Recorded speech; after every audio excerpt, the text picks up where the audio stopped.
આજે આપણે બનાવીશું લગ્ન પ્રસંગમાં બનતો નાસ્તો પૌવાનો। આપણે પૌવાની રેસીપી સ્ટેપ બાય સ્ટેપ જોઈશું। અહીંયા અમે 2 વાટકી જેટલા પૌવા લીધા હતા, એને અડધો કલાક સુધી પલાળી લીધા, પછી એક આ ગરણીમાં આ રીતે કાઢી લેવાના છે। હવે આપણે પૌવાની રેસીપી સ્ટેપ બાય સ્ટેપ જોઈશું।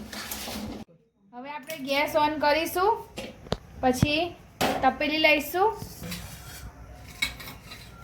4 ટેબલસ્પૂન જેટલું તેલ લઈશું। તમારે જે રીતે પૌવા હોય એ રીતે તેલ લેવાનું। અડધી ટેબલસ્પૂન જેટલી દહીં એડ કરીશું, અડધી ટેબલસ્પૂન જેટલું જીરું એડ કરીશું, ટીચપ જેટલી હિંગ એડ કરીશું, પછી 1 ટેબલસ્પૂન જેટલા તલ એડ કરીશું, પછી લીમડો એડ કરીશું અને લીલા મરચાં 3 થી 4 નંગ સમાર્યા હતા એ એડ કરીશું। પછી ડુંગળી સમાયેલી એડ કરીશું, 1 નંગ જેટલી અમે અહીંયા ડુંગળી લીધી છે આપણે એડ કરીશું। પછી બધું મિલાવી લઈશું। ડુંગળીને બરોબર સાંતરી લેવાની, ઢાંકણ ઢાંકીને 5 થી 10 મિનિટ સુધી। પછી અહીંયા અમે સિંગદાણા લીધા છે થોડા, એ સિંગદાણાને 2 કલાક ગરમ પાણીમાં પલાળી રાખવાના, પછી એડ કરવાના। હવે બધું મિલાવી લઈશું, પછી સ્વાદ અનુસાર મીઠું એડ કરીશું।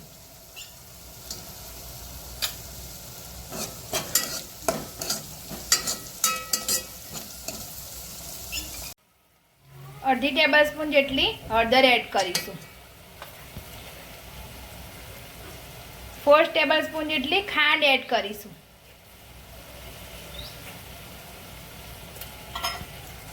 1 નંગ લીંબુ નીચોવી લઈશું। પછી બધું મિક્સ કરી લઈશું। હવે એમાં આપણે 2 નંગ જેટલા બટાકા અમે બાફી લીધા હતા એ એડ કરીશું, પછી બધું મિલાવી લઈશું।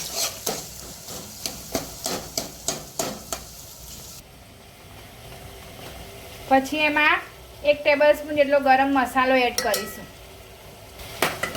પછી મિક્સ કરી લઈશું। આપણે પૌવા એડ કરીશું લાસ્ટમાં।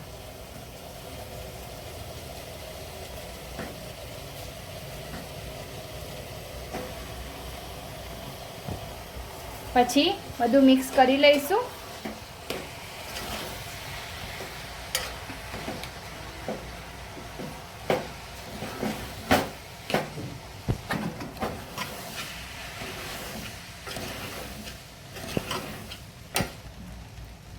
તો જો પૌવા આપણા રેડી થઈ ગયા છે, હવે એને આપણે સર્વ કરીશું। થોડી આપણે સમારેલી કોથમીર એડ કરીશું। તો પૌવાને આપણે સર્વ કરી દીધા છે। તમે પણ આ રીતથી બનાવજો, એકદમ લગ્ન પ્રસંગમાં હોય તેવા બને છે। તમને મારી રેસીપી કેવી લાગી તમને કોમેન્ટ બોક્સમાં જરૂરથી બતાવજો। મારી ચેનલને લાઇક કરજો, શેર કરજો, સબસ્ક્રાઈબ કરજો। Thank you.